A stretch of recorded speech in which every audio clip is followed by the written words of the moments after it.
मानव इतिहास में कई सारी सभ्यताएं विकसित हुई हैं। इन सभ्यताओं ने इस दुनिया के अंदर अपनी कई सारी छापें छोड़ी और आखिर में ये सभ्यताएं रहस्यमय तरीके से विलुप्त हो गईं। और इसी तरह अमेरिकी महाद्वीप में बसी हुई माया सभ्यता भी इन सभ्यताओं में से एक है। इस सभ्यता की शुरुआत 1800 BC के आसपास हुई थी। ये सभ्यता काफी ज्यादा एडवांस थी। इसे कृषि, आर्ट वर्क का अच्छा खासा ज्ञान था। इस सभ्यता में कई बड़े बड़े शहर बसाए गए थे। इसके अलावा इसने 365 दिन वाला कैलेंडर भी तैयार कर लिया था। यह सभ्यता काफी ज्यादा विकसित थी, जो कई सदियों तक हमारी दुनिया में फलती फूलती रही। लेकिन इसके बाद कुछ ऐसा हुआ कि यह सभ्यता अचानक से विलुप्त हो गई और आज भी इस सभ्यता से जुड़े हुए कई सारे सुराग हमारे सामने आते रहते हैं। माया सभ्यता की शुरुआत 1500 ईसा पूर्व यानी कि आज से लगभग 3500 साल पहले हुई थी और इस सभ्यता ने 300 ईस्वी से 900 ईस्वी तक काफी ज्यादा तरक्की हासिल कर ली थी। ये सभ्यता कलाकृतियां बनाने और गणना करने में माहिर थी और इन्होंने जो भविष्यवाणी करी वो आज भी चर्चा का विषय बनी हुई है, जिन्हें देखकर लगता है कि इस सभ्यता के लोग हिंदू धर्म के देवता गणेश और सूर्य देव के भक्त हुआ करते थे। और इसी वजह से कई सारे जानकार इस सभ्यता को हिंदुइज्म से भी जोड़ते हैं। आकाश के अलावा पाताल लोक के बारे में भी इस सभ्यता में बताया गया है। और ये तो हम सभी जानते हैं कि माया सभ्यता अब इस दुनिया से पूरी तरह से विलुप्त हो चुकी है।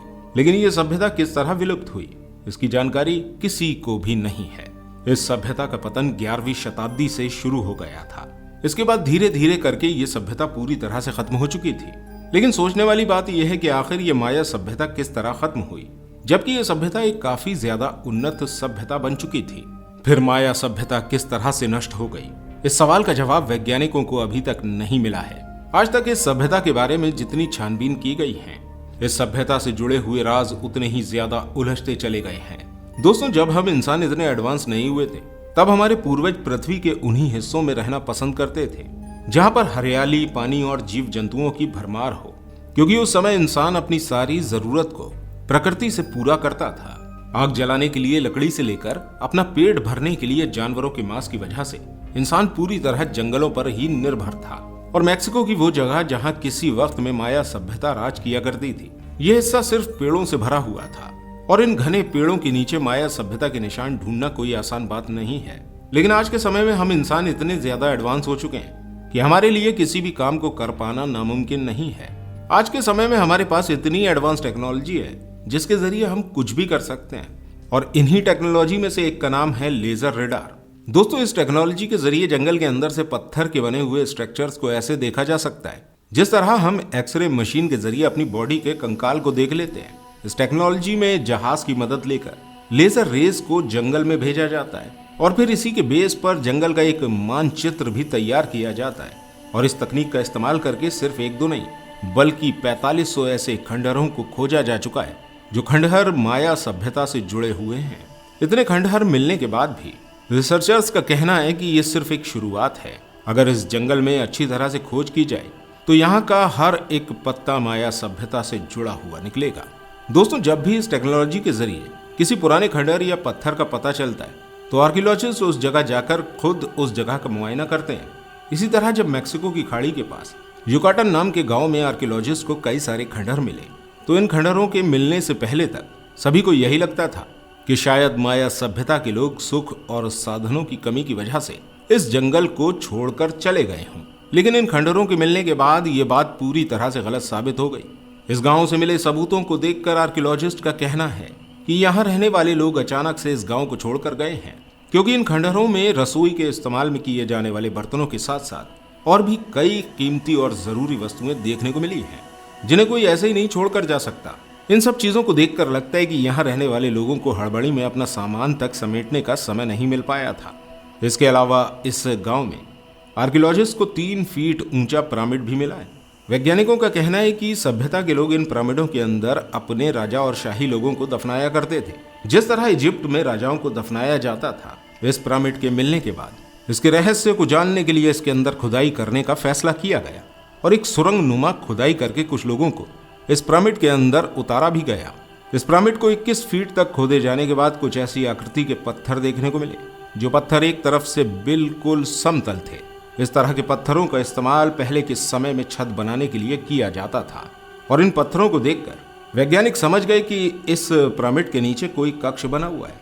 अब खुदाई को आगे बढ़ाकर जब इन पत्थरों को यहाँ से हटाया गया तो आर्कियोलॉजिस्ट को इस जगह एक कक्ष भी मिल गया और इस कक्ष के अंदर जाने के लिए यहाँ सीढ़ियां भी बनी हुई थी। इस कमरे को देखने के बाद किसी को समझ नहीं आ रहा था कि आखिर इसे बंद ही करना था तो फिर यहाँ ये कमरा बनाया ही क्यों गया और फिर इसे पिरामिड से क्यों ढक दिया गया। जब इस कक्ष के अंदर जाकर देखा गया तो यहाँ कुछ भी नहीं था सिवाय एक मटके के टूटे हुए टुकड़ों के अलावा। जब इस टुकड़े की कार्बन डेटिंग की गई तो पता चला कि यह टुकड़ा आज से 1500 साल पहले का था और जब पिरामिड के ऊपर रिसर्च की गई तो पता चला कि इस पिरामिड को 8वीं शताब्दी के बाद बनाया गया था। इसका मतलब जिस कमरे में ये मटके के टुकड़े मिले वो कमरा पिरामिड से काफी ज्यादा पुराना था। इस कमरे के ऊपर इस पिरामिड को लगभग 300 साल के बाद बनाया गया था। वैज्ञानिकों का कहना है कि हो सकता है इस कमरे का इस्तेमाल पहले किसी और पर्पस के लिए किया जाता हो और उसके बाद इस कमरे के ऊपर पिरामिड बनाकर इसे बंद कर दिया गया हो। इस पिरामिड के रहस्य को पूरी तरह से सुलझाने के लिए जब इसके आसपास के इलाके पर रिसर्च की गई तो इस पिरामिड से 15 किलोमीटर की दूरी पर एक गुफा बनी हुई दिखाई दी। ये गुफा जमीन के अंदर बनी हुई थी। इस गुफा के अंदर जाने का रास्ता काफी ज्यादा तंग था, इसलिए इस गुफा के अंदर जाने वाले लोगों को ऑक्सीजन और विशेष उपकरण देकर यहाँ भेजा गया। इस गुफा में जाने वाले लोग 200 फीट अंदर तक पहुंच गए, लेकिन इसके बावजूद भी ये गुफा खत्म होने का नाम ही नहीं ले रही थी। लेकिन 300 फीट अंदर जाने पर इस गुफा के अंदर एक गुप्त कक्ष दिखाई दिया। इस कमरे के गेट पर एक बहुत बड़ा और भारी पत्थर लगा हुआ था। काफी मेहनत के बाद आखिरकार इस पत्थर को यहाँ से हटा दिया गया।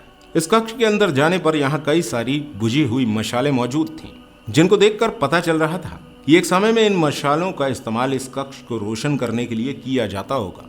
इन मशालों के अलावा इस कक्ष में कई सारे टूटे हुए मिट्टी के मटके भी मौजूद थे। इन मटकों के टुकड़े भी बिल्कुल ऐसे ही थे जैसे टुकड़े पिरामिड के अंदर वाले कक्ष में मिले थे, लेकिन इस जगह मटके के हजारों टुकड़े बिखरे हुए थे, जिन्हें देखकर लग रहा था कि शायद इस जगह जानबूझकर मिट्टी के मटकों को फोड़ा जाता होगा। जब इन टुकड़ों को आपस में जोड़कर एक पूरा मटका बनाने की कोशिश की गई तो सबसे ज्यादा चौंका देने वाली बात यह थी कि सभी टुकड़ों को जोड़ने के बाद भी कोई एक मटका पूरा नहीं हो पाया। हर मटके का एक टुकड़ा गायब था। इस चीज को देखकर हर कोई काफी ज्यादा हैरान हो गया था कि आखिर यहाँ तोड़े जाने वाले मटके के टुकड़े कहाँ गायब हो गए। इस जगह के बारे में आर्कियोलॉजिस्ट का कहना है कि माया सभ्यता के लोगों का पूजा स्थान रहा होगा ये, जहाँ ये लोग आकर मटके फोड़ने की कोई रस्म करते होंगे और फिर टूटे हुए मटके का एक टुकड़ा अपने साथ यादगार के तौर पर ले जाते होंगे। और वो टुकड़ा जो पिरामिड के अंदर से प्राप्त हुआ है वो भी शायद यहीं से उठाकर ले जाया गया होगा। इसके अलावा इस गुफा की दीवारों पर कई सारी पेंटिंग्स भी बनी हुई थी जिनमें जानवरों का शिकार किया जा रहा था। लेकिन इतने सारे सबूत मिलने के बाद भी आर्कियोलॉजिस्ट ये पता नहीं कर पाए कि आखिर ये पूरी की पूरी सभ्यता कहाँ गायब हो गई। इन खंडहरों के मिलने से पहले सब यही मानते थे कि इस सभ्यता के लोग सुख और संसाधनों की कमी की वजह से कहीं दूर जगह चले गए होंगे। लेकिन यहाँ पर मिलने वाली चीजों को देखकर ये तो साफ हो गया था कि ये लोग किसी और वजह से यहाँ से गए हैं, क्योंकि ये लोग अपने साथ अपना जरूरी सामान भी नहीं ले गए।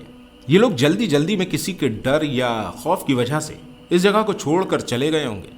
लेकिन ये सभ्यता इस जगह को छोड़कर क्यों गई और कहाँ गई, इसकी जानकारी किसी को नहीं है। लेकिन उम्मीद है कि आने वाले समय में ये जानकारी हमें प्राप्त हो सकती है। दोस्तों, आपको क्या लगता है इस बारे में कमेंट करके जरूर बताइएगा।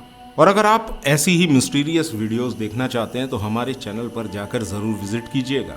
हम आपसे वहीं पर मिलेंगे।